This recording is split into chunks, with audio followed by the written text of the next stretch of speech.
सुबह का सूरज माधवपुर गांव के ऊपर तो निकल आया था, लेकिन गरीबी की जिंदगी में सूरज की रोशनी भी कहाँ ज्यादा देर टिकती है। गांव के आखिरी छोर पर मिट्टी और लकड़ी से बना एक छोटा सा घर था। वहीं रहता था हरिया, उसकी पत्नी सीता और उनका 10 साल का बेटा गोपाल। हरिया गांव का गरीब बढ़ई था। दिन भर लकड़ी काटता, दरवाजे बनाता, टूटी चारपाइयां ठीक करता और शाम को जितना मिलता उसी में अपने परिवार का पेट भरता। उस सुबह भी हरिया अपनी पुरानी आरी और हथौड़ा उठाकर बाहर निकलने लगा। सुनिए जी, आज खाली हाथ मत लौटिएगा। घर में अनाज बस 2 दिन का बचा है और सच कहूँ तो मुझे उस 2 दिन के बाद का सोचकर ही डर लगने लगता है। अरे पगली, तू सुबह सुबह इतना मत सोच। आज ठाकुर के पुराने गोदाम का दरवाजा ठीक करना है। मेहनत करूंगा, मजदूरी मिलेगी और शाम को तेरे हाथ में पैसे होंगे। हर बार आप यही कहते हैं, आज काम मिलेगा, आज पैसे आएंगे, लेकिन गांव में काम बचा ही कितना है जी। काम कम हुआ है सीता, मेरे हाथ तो अभी कम नहीं हुए ना। जब तक ये हाथ हथौड़ा उठा सकते हैं तब तक मैं अपने घर का चूल्हा ठंडा नहीं पड़ने दूंगा। तभी पीछे से गोपाल दौड़ता हुआ आया। बाबा बाबा, आज मास्टर जी ने फिर याद दिलाया है, कल स्कूल की फीस जमा करनी है। हरिया का चेहरा एक पल को उतर गया, लेकिन उसने तुरंत मुस्कुराने की कोशिश की। अच्छा, तो मेरे लल्ला की फीस कल जमा होगी? सच में बाबा? अरे हाँ, तेरा बाबा झूठ बोलेगा क्या? बाबा, आप कभी झूठ नहीं बोलते। हरिया कुछ पल के लिए चुप हो गया। उस मासूम विश्वास ने जैसे उसके दिल पर हाथ रख दिया था। हाँ बेटा, कोशिश यही रहती है कि तेरे सामने कभी झूठ ना। गोपाल खुशी से मुस्कुराया और अंदर चला गया। सीता हरिया की तरफ देखने लगी। लेकिन फीस के पैसे आएंगे कहाँ से? आज कमाऊंगा, चाहे जितनी मेहनत करनी पड़े। काम की तलाश में हरिया गांव से बाहर निकल गया। रास्ते में उसे जंगल की तरफ से किसी के कराहने की आवाज सुनाई दी। वो रुक गया, कोई जवाब नहीं आया। हरिया ने झाड़ियों को हटाया और उसकी नजर एक घायल आदमी पर पड़ी। वो जमीन पर पड़ा हुआ था। अरे राम, आपको इतनी चोट कैसे लगी? उठिए, आंखें खोलिए। पानी। हरिया ने तुरंत अपनी बोतल निकाली। हाँ, ये लीजिए, धीरे धीरे पीजिए, घबराइए मत। दीनानाथ ने पानी पिया। कुछ देर बाद उसने हरिया की तरफ देखा। तुम मुझे जानते भी नहीं हो, फिर भी मेरे लिए रुक गए? जानना जरूरी थोड़ा ही है साहब। जब सामने वाला मुसीबत में हो तो पहले हाथ बढ़ाया जाता है, नाम बाद में पूछा जाता है। दीनानाथ ने हरिया को गौर से देखा। तुम्हें अंदाजा भी नहीं है हरिया, आज तुमने किस आदमी की जान बचाई है। हरिया चौंका। साहब, जान बचाने के लिए आदमी का बड़ा होना जरूरी नहीं होता। आप घायल हैं, बस इतना मेरे लिए काफी है। चलिए, आपको मेरे घर ले चलता हूँ। हरिया किसी तरह दीनानाथ को अपने छोटे से घर तक ले आया। सीता दरवाजे पर खड़ी थी। घायल आदमी को देखकर उसकी आंखों में चिंता तो आई, लेकिन उसके बाद उसने वही किया जो एक इंसान करता है। अजी, ये कौन है और इन्हें क्या हुआ? जंगल के पास मिले, बुरी तरह घायल थे, अकेले पड़े थे तो घर ले आया। सीता कुछ पल चुप रही।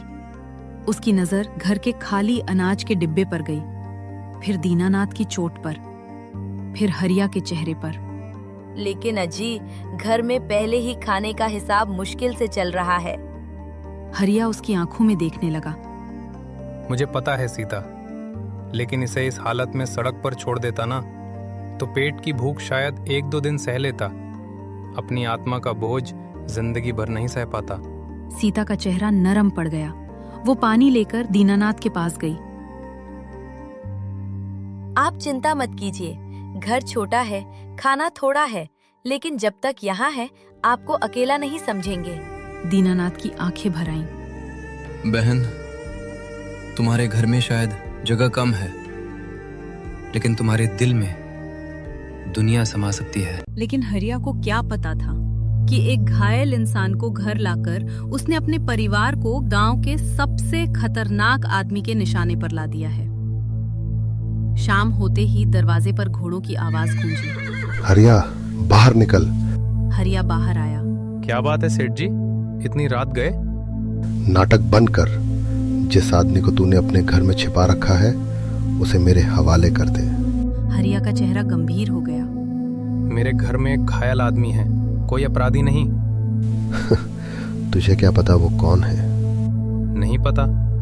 तो सुन, वो सरकारी गोदाम से चोरी करके भागा है। उसके पास ऐसे कागज हैं जिनसे मेरा बहुत बड़ा नुकसान हो सकता है। लेकिन तू गरीब आदमी है हरिया, तेरे लिए मैं एक रास्ता छोड़ सकता हूँ। कैसा रास्ता?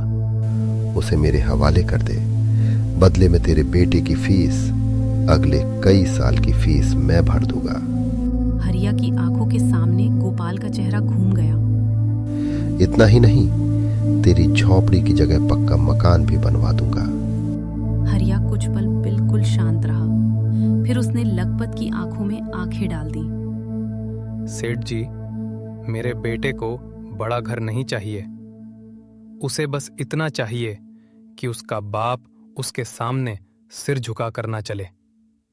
लखपत का चेहरा गुस्से से लाल हो गया। बहुत बोलने लगा है तू। गरीब हूं सेठ जी, बिकाऊ नहीं। लखपत ने घूर कर देखा। कल तक पछताएगा। सच के रास्ते पर पछतावा भी हो जाए तो मंजूर है। रात गहरी हो चुकी थी। दीनानाथ ने हरिया और सीता को पास बुलाया। हरिया, अब तुमसे सच छिपाना मेरे लिए भी गलत होगा। क्या बात है? लखपत ने जो कहा उसका आधा सच है। आधा? हाँ, मैं चोर नहीं हूं। उसने अपनी जेब से पहचान पत्र निकाला। मैं सरकारी जांच अधिकारी हूं। पिछले 6 महीनों से इस इलाके में सरकारी अनाज की चोरी की जांच कर रहा हूं। हरिया स्तब्ध रह गया। तो ये सारा खेल गरीबों के राशन का।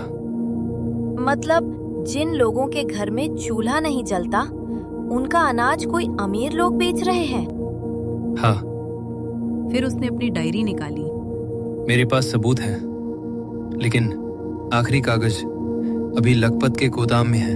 हरिया, अब आप इसमें मत पड़िए। हम गरीब लोग हैं, हमारे पास लड़ने के लिए ना पैसा है ना ताकत। सीता, अगर गरीब आदमी सिर्फ इसलिए चुप हो जाए कि उसके पास पैसा नहीं है, तो फिर अमीर आदमी को गलत करने से कौन रोकेगा? मुझे दुनिया की चिंता नहीं है, मुझे आपकी चिंता है। और मुझे तुम दोनों की। तो फिर पीछे हट जाइए। हरिया कुछ पल चुप रहा।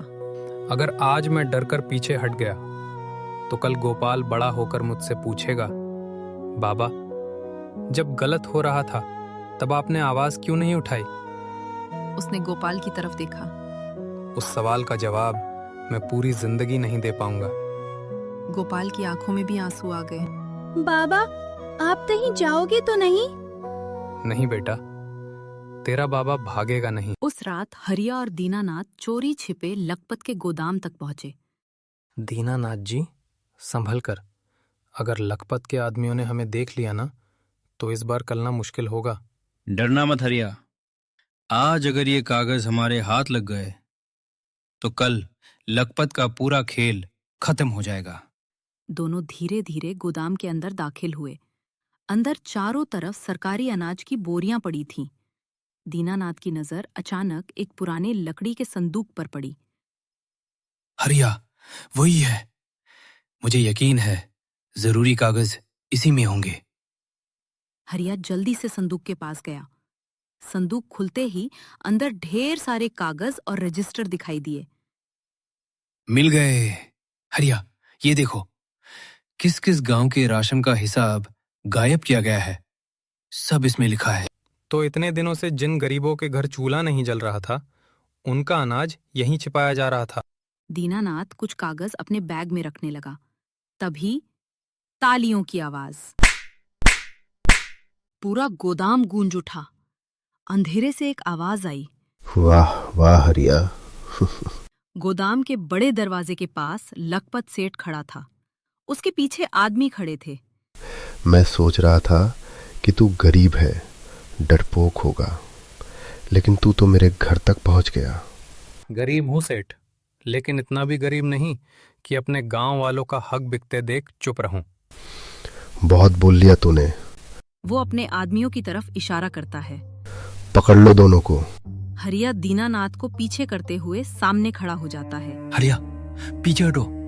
नहीं, आप कागज लेकर पीछे के दरवाजे से निकलने की कोशिश कीजिए।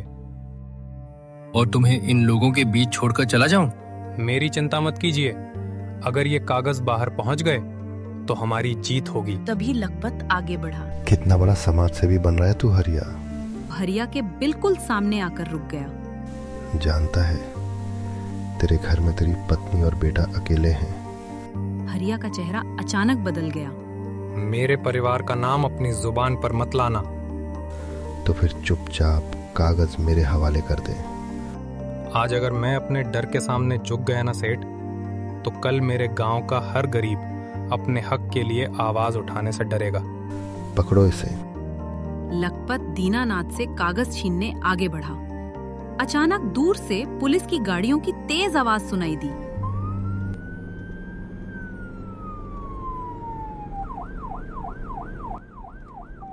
पकड़ो पकड़ो इन्हें, कोई भी बाहर नहीं निकलना चाहिए। पकड़ो पकड़ो, वो भाग रहा है। लखपत का चेहरा उड़ गया।